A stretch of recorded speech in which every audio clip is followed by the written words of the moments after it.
Bradley Grunner from A Male Space coming back on to, what is this, the third installment, talking about what path a young man should take today to avoid the landmines. Should he take the red pill? Should he take the gold pill? Some discussion, my buddy. This is Shaw talking about the gold pill. I don't know, what path should he take? Hey, if you're liking this content, give me a like, subscribe, give me a comment below. Good conversation with Bradley Grunner. I really enjoyed this third installment. Here we go. Well, getting back to what can make men more attractive, I mean, I think that also, as you said, I don't think it's possible for all men to be in this top 20%, top 10%. Under any conditions, that's not going to be the case. Yeah. There are things that I believe that men should be conscientious of now. First of all, physical fitness. I mean, I'm a big, huge gym rat. I mean, these are my bodybuilding photos behind me. I competed in bodybuilding once. I got a natural pro card. So I'm a big, huge gym buff. So I believe that men should keep in physical shape. It doesn't have to be bodybuilding per se. It could be any type of sports they're involved in, martial arts, etc. I do regret not being more involved in a martial art my whole life, actually. I actually am considering doing some type of class for it in the future. But I mean, being industrious, having friends, having a so-called life, which, Yeah. No, I was just going to say that. Just being an interesting person, just having stuff going on. yes. Um, and I would say, too, if you're looking for a woman, like I do a lot of traditionally masculine hobbies. Like I like dirt bike racing. I like boxing, stuff like that. But it's good to have like one hobby that like women kind of do too. So maybe that's like salsa dancing or Yes. whatever. Just to, something, maybe it's physical that like if you're salsa dancing, man, you start sweating doing that like that. That's a pretty good workout. But whatever Yeah. that is, just something that like maybe you can meet women at or bring a woman to or share something like that. I think that's a good thing to have if you're young, single, and you're looking for things like that. And the same thing for women. Like, man, you get women are like, oh, I can't find any men. Blah blah. It's like, well, men have things that they do. You ever been to a motorcycle race? Like you've never, Yeah. Yes. yeah. Like, Yeah. oh, there's a lot of stuff that is basically 95% men. And if you showed up as a decent looking woman who took a shower and did her hair and makeup, you'd probably stand out like a sore thumb. Yes. I totally agree with that. But I think that I see I'm an older man now. Like I'm 46 years old. I'm not young now. So when I think of things, I'm thinking of things from a biased point of view. I'm thinking of my younger days, like even going back to the mid 90s. I mean, thinking of that, I feel old right now. Also, I'm kind of old actually, but at Yeah. 46. But I mean, to me, there's this emphasis on what I see. So I only gather information from online. I don't want to spend all day online, but I do not know specifically what young men are going through because my information is biased from what I see men talking about online. I don't know what men who are not online frequently and not expressing their feelings online, I don't know what they're thinking. So, Mhm. I mean, I think that from what I see online, a lot of men, and I know some young men would probably be annoyed at me for saying you're being negative, you're feeling sorry for yourself. I mean, no one really wants to. I understand why a young man would not want an older man telling him that, because maybe he did try things to make more friends. Maybe he did try things to attract a woman and it didn't work. He improved himself and it's very hard. But Yeah. I think that these things have to be cultivated very early. Like I Mm. know there's a lot in the so-called self-improvement arena of the male spaces online, the red pill, other areas of the male self-improvement spaces. But I Yeah. think that they missed the mark also. And this is maybe where I'm a little bit of a black pillar. I had that little bit of the black pill streak is that I'm Mm. not saying life is over for you if you're a late bloomer. But I think in this day and age, if you don't pay attention to certain things this day and age, coming out of the gate, friends, your career track, industriousness, physical activity, I think that Yeah. it is very difficult to get back on track with that. Because once you do not establish a social clique young, when you're, let's say, in your teens, 20s, early 20s, in your career, whatever it Yeah. is all the more harder to establish these social connections as time goes on. And the less, Mm. see, to me, the social adjustment, to me, I'm not a red pillar. I'm not a red pill guru. I understand where the red pillars come from. There's much truth in the so-called red pill. I'm not against that kind of thought. Some of it is unsavory, though. That I think, as I was telling you before, some of it has taken this kind of hedonistic strain that I'm not on board with. But there is truth to it. But besides that, I believe that social adjustment and social connection matter far more than looks and even in Yeah. some cases money. Because if you're socially disconnected, that is a very, very bad position to be in to meet women. That's my Yeah. opinion. Yes. Yeah. Now, yeah, the reverse. So you do feel bad for the women though, that like, so beauty and loyalty are what women are kind of measured on. So I think men are at an advantage, at least as far as that goes, is that men are not necessarily just measured on being physically attractive. There's a Yes. lot of other ways to make yourself attractive to females. Boy, females, they're kind of they're kind of screwed on that one though. If you're not very attractive, boy, yeah. Oh, well, I guess, I mean, I do consider women the they are the stronger sex sexually speaking. I mean, you could be an ordinary looking woman and still have no shortage of dates. I mean, Oh yeah, yeah. yeah, Well, yeah. I mean, you could certainly, if you weren't that, great looking, naturally, you could be thin, you could be fit, you could be nice, you could yes, be agreeable, you could have a personality. Those things today go a long way compared to, I mean, if 70% of women are overweight, um, like you could probably do pretty well out there, yeah, yeah.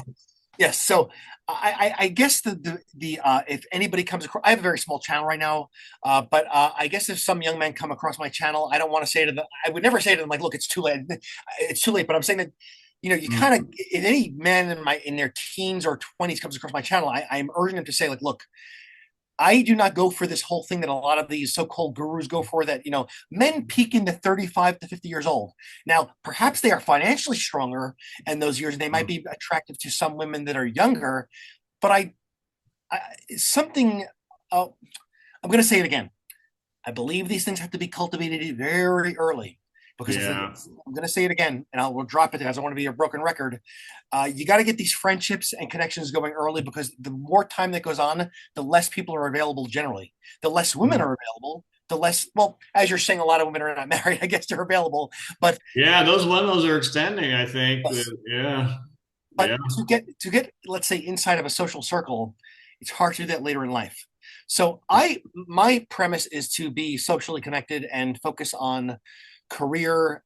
Pretty much, I believe that status and social adjustments ranks way higher than looks. In Yeah. my yes. So Yeah. I guess that's covers the attraction part that we're talking about here. And now I want to go into this gold pill line of thought. And I'm not Mhm. saying I'm necessarily a gold pillar per se, but I know that Yeah. you've had discussions with Shah, and Yeah. I No, know that I you really like that line of thought with um, bride price. So bride price we see in scripture, yes, and their dowry, which we don't really see dowry in scripture. It's usually only bride price we see in scripture, but I think dowry kind of came along a little later. And I know Shaw is going into like, yeah, this we got to bring this back. I just don't practically see how that's going to come back. You know. I I, I Anyway, think I think that the idea of a dowry is uh, sound. I mean, it is good. I think that it brings more of the family involvement and yeah. the economic and practical aspects of marriage back into the fore because as we've been discussing in these spaces that we're just simply going off a romantic model and Mhm. the romantic model to me the way I interpret it, if I could be wrong, as I've been reading from Peter Wright, is that it's or that guy other guy De Augusto, that he is also involved in the gold pill line of thinking is that it also brings back the practicality of community and family, meaning that family involvement, meaning the dowry is going to come from a family. And right now, I believe that we're going off this romantic model. And as you know, Paul Elam and Shaw have been saying that once those romantic feelings go away and no Mhm. practical consideration is there to back this up long term, Yeah. then everything fades away. Well, yeah, and just the whole marriage is the marriage ceremony. We have this traditional marriage ceremony. This is nothing but a pantomime. Like the Yes. father gives away his daughter to this man. The average age of marriage now is like 30. So he's giving away this daughter that's under his household, which she's probably been living alone for 10 years, Right. Yes. and gives her away to this man like she was his property, and now he's giving his property to this man, this son-in-law that he's gaining. But it's like this complete pantomime that, I mean, I guess it's kind of nostalgic. It just means nothing today, like Right. Right. Because even when I was listening to a podcast with Roger Devlin, he brought up that issue of significance. Also, he said there's literally no legal significance to this marriage at all. Meaning that it's simply a wedding. Meaning that yeah, uh, they go through the motions, but it's not the father actually literally handing off his daughter to the groom. That's not what it is anymore. It's just yeah, for show. And yeah. um, uh, why do you think you brought up something also? Why do you think that people get, and this might be an off topic, not having to do with solutions per se. Why do you think that, but it has to do with restoring marriage, I believe, is that why do you think that people get so squeamish when people talk of children and daughters, wives referred to as property? Why do you think they get so squeamish about this? I mean, that even if someone were to say, well, Mm. I own my children, I own my minor children, why do they get so squeamish at the, if you have any input? I mean, maybe some people do have input, some Mm. people don't. I notice they're squeamish on that kind of But topic. yeah, especially children. You'd think like, well, if I don't own my children, well, who does then? Yes. Like, Right, the state owns my children. Then is right, that what we're saying? Like, nobody yeah, likes that idea. But so right, it's like, exactly. well, okay, well, who owns them then? If I don't and the state Yes, doesn't, exactly. then Yeah, they're just autonomous beings. Like, right. no, I actually asked that to a woman once. I said, "Well, if I don't own them, who does? Who makes their medical? Who makes their educational, and medical decisions? They don't. I'm mm, responsible for that. So, yeah, what are you talking about? I don't own them." And also, I believe that also because of this problem, that there is not a more of a. I know people get very annoyed at this. If there's not a patriarchal flavor to marriage, then who belongs to who?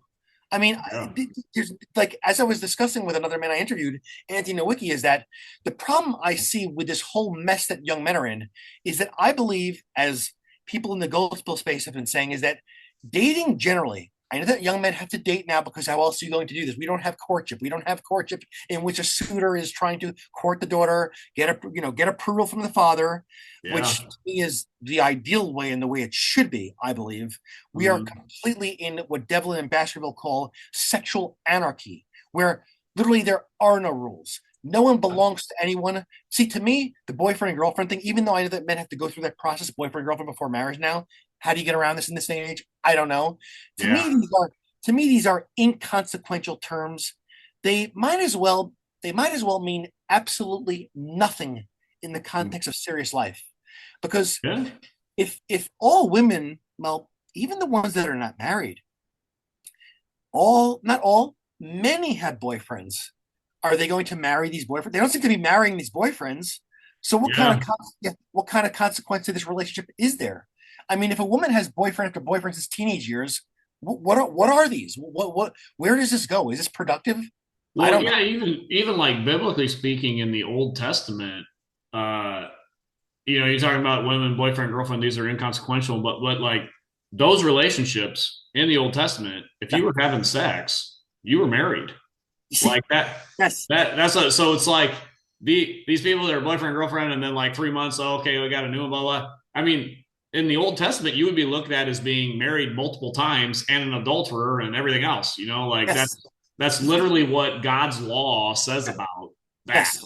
It's I see. crazy. Yeah, you see, it's funny that it's good that you mentioned that because you mentioned that before I did. Yeah. Because according to the Bible, what you're saying is that if you have sex, that's your wife. That's Yeah. it. Yeah. So according to that line of thinking, you had multiple wives, you had multiple husbands. So, but I Yeah. do believe, even though I'm coming from this from a more my channel has nothing to do with religion, but I could see how those kinds of stipulations keep society running more smoothly. Because if you're going to do this serious act, Mm. you better have responsibility for this. You can't just do this and not declare yourself the husband. Yeah. And we And have in the Old Testament, if you did that, you had to pay the bride price to the father. yes, Um, or if he didn't approve of, well, that's the other caveat too. If he didn't approve of the marriage, then you'd have to pay him the bride price, and she would return to her father though, because you guys did the deed there. yes, Now, the other interesting thing is if you violated the woman, you would have to, like, you forced yourself on her. You would have to pay the bride price, take her to be your wife, and you could never divorce her. Is what, because you did that, yes. you could never send her away and put her away. Then so, but that's kind of, that was to protect the women though, because if that happened to a woman, no other man would marry her, so she would be left destitute her entire life. So it was a way to protect women in those old days. But now the modern feminists look at that and think that's the most horrible thing ever, that you'd have to marry, well, and I mean, yeah, that's not desirable, obviously, to marry the man that violated you, but Of course, yeah. it was No, a way to protect them back then. But anyway, yeah. no. I glad you pointed out because those are forms of sexual regulation that keep society in order. And when now we have complete deregulation. Mm. So, being that we're going with that and the topic of deregulation, do you see? Because it's definitely out there. Maybe I'm paying attention to more than the next man. Maybe you are too. Is that? Do you think that this? Are you familiar with some of the content out there that just simply deals with sexual hedonism? Yeah, yeah, Now, I do not think that this is the way to go for men because I believe that yeah. this is feeding the beast. Yeah, yeah, Uh, for sure. yes. So, do you have any thoughts on that? Yeah, you mean like the red pill, or some of like the manosphere content of like just trying to bet as many women as you can, and um, yeah, I mean that leads to destruction, is what Scripture says. So we Right. don't feed our fleshly desires. We have to. One of the fruits of the Spirit is self control. And God has instituted ways for our fleshly desires to be satiated. Well, for our sexual desires, that's in marriage, in committed marriage Yes. Right. to a woman. So that's the way He's instituted. And we have this on the other side. It's like, no, nah, we're just going to run through all these women as much as we can, and the women. I don't understand really that, why a woman to woman run through as many men as you can. That just seems bizarre to me. But I guess there's some women like that. I don't know. Right. But yeah, that's destructive, and there is soul damaging consequences for that, is and physical damaging consequences as well, with sexual activity and STDs and all that kind of stuff like that. Those don't usually get talked about that much, but No, only the thrills get talked about, meaning that yeah, a lot of them will moan and groan about single mummies, but that kind of activity is what creates single mommies. So yeah, that seems very incongruent. That is highly incongruent to mm, say one thing and then indulge in the activity that creates the problem that someone's talking about. yeah, So I also don't. Yeah, I just to me that seems like a very unproductive and destructive path. mm, I think that men should stay away from it. And also, if we're going to have, also, my view is this though, and I don't even know if this could be done. Maybe I'm too optimistic. The only way to steer the sexual market back into order is if there is some type of regulation, not only on the women having sexual regulation, but on the men having the regulation also. Because mm, each man that does do this sexual hedonism muddies the waters for the next man, is what I yeah, think. yeah, So if you're going to do that with multiple women, well, then the next man has to take care of the damage that was caused by that other guy. So, mm, and then the women become more distrustful of men, and eventually they don't want anything to do with the men.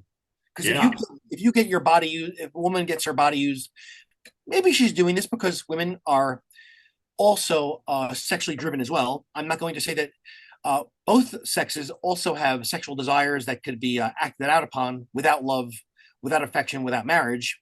mm, But in the case of many people, there is emotional damage done, and basically yeah, these people are taken out of the market simply because of a lack of self control, I believe. yeah, So I think that men eventually are going to have to get control over these desires. I think that it's very hard to, but if we're not going to do it as Dr. Baskerville said, and I quote him a lot because I've learned a lot from him, and I think that he has a good handle on how to correct this course for men, is that if men don't take a hold of this, then who's going to do it?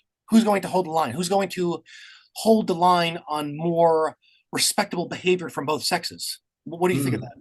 Yeah, no, I agree, but I was just talking to I think it was my talking to my dad about this, that we seem to have set up a society that makes it hard for anybody to be, let's call it, like, sexual purity before marriage.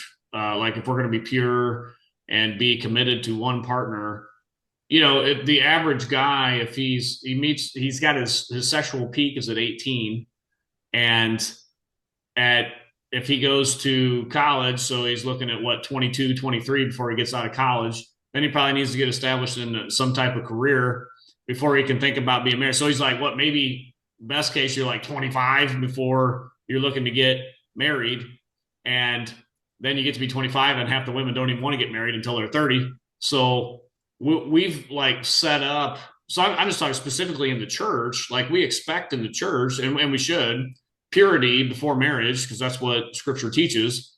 But then we've set up a society that you're just setting all up, especially the young men, to fail, because who's going to stay pure until they're 30 years old? I mean, Right. that's like, I mean, yeah, I mean, some rock star Christians will, but for the most part, just the average people, if your sexual peak is at 18, Yes. people used to get married around 18, 19.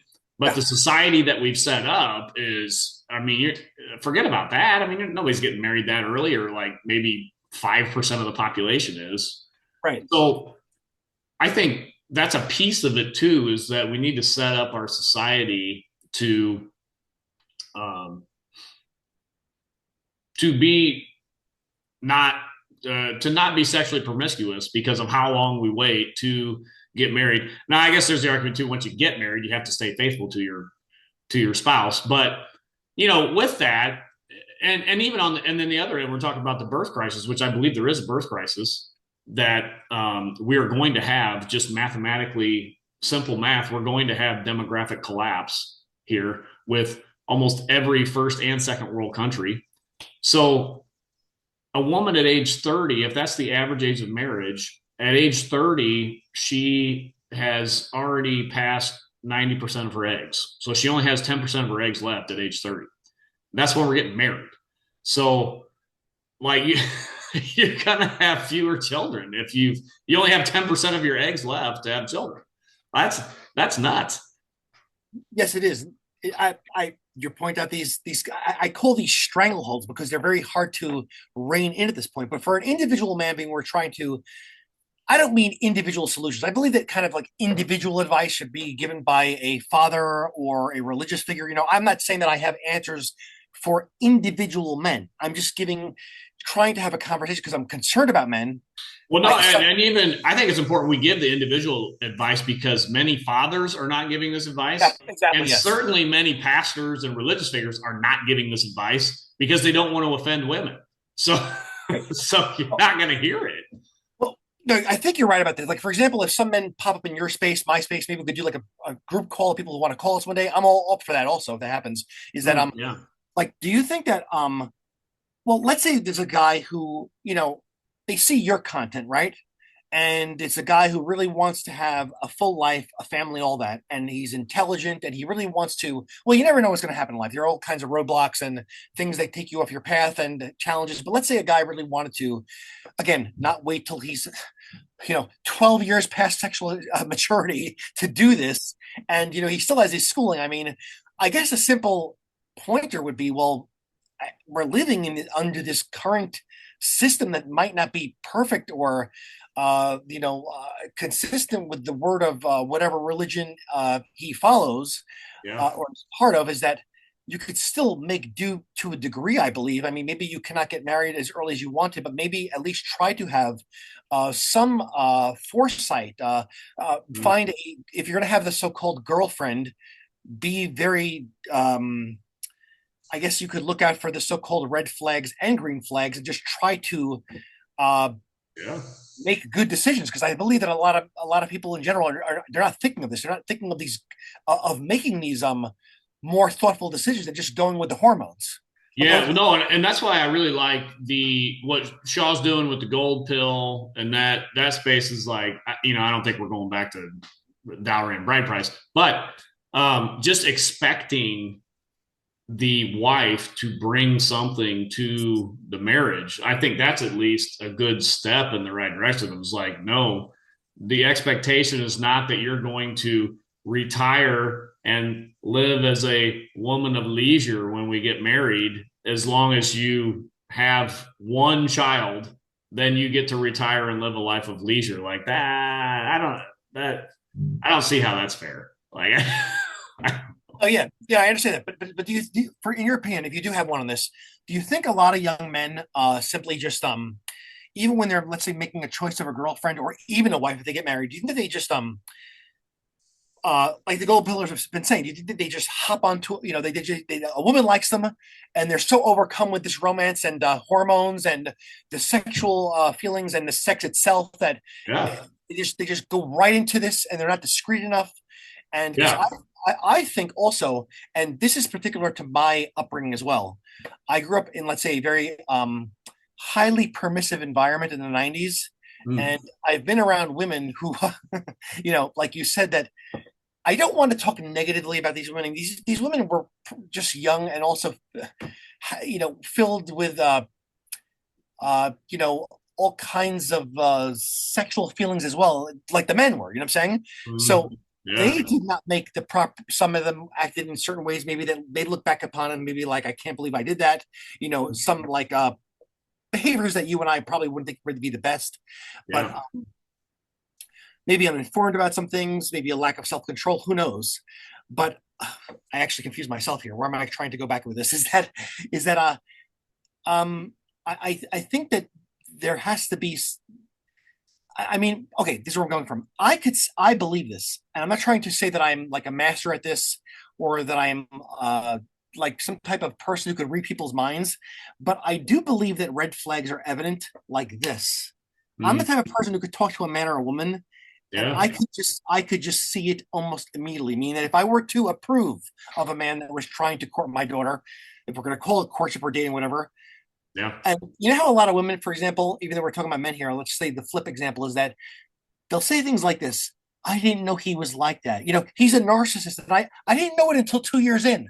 And I say to them, oh, really? You didn't see it 2 years in? I saw 1 hour of talking to the guy. I said 5 minutes. What are you talking about? You know what I'm saying? Or like, I Yeah. didn't know she was like that. You didn't know she was like that? You Mm. didn't know she was like that. Give me one conversation with this person. I'm not saying I could predict this with 100% accuracy. 1 hour of conversation. Just Mm. invite me out. If you're going to go on a date, we'll do a double date, guy. And Mm. I will be introduced to this woman and say, no, no, I see it. Something about her. Don't like it. Right. And now that's Yeah. judgmental. Well, I could yeah, also, and that's a good case for staying pure before sexually pure before you get married, yes, because like once you start engaging in sexual activity, you can't think, men at least can't think straight anymore. I mean, yes, it's yes, just like, right. whoa, what's going on? But yeah, I think the average man, I agree. I think the average guy, once he gets of marrying age and he's dating a woman of marrying age that wants to get married, um, he'll probably marry the first woman who's kind to him, who's nice to him, who shows affection to him. I see that a lot, even in like the church. It's like a lot of these guys, they're just average guys, don't have many choices. The first girl that shows them attention, just affection, yeah, they're getting married. That's Do you, which do is you, not a great way to pick a what, just the first one. It's just boom, here she is. Oh, okay, yeah, I finally met. And then sometimes in the church, it's like, oh, God has brought us together, blah blah blah. It's like yes, she's okay. the only one that you ever met because you have no game, you've got no style, you've got no charisma. So you just like, oh, this one, she likes me. Boom, we're getting married. Oh, okay. Well, that was Bradley Grunner coming on my channel talking about what path a young man should take here in today. The gold pill, the new one, then maybe the red pill. What should we expect? How should we handle these things? Great subject, good material to talk about. I know sometimes it is hard to know the way forward, but we do know, as a man of God, we know that Christ will win. He promised, I will build my church and the gates of hell will not prevail against it. Until next time, this is the Post Millennial Man.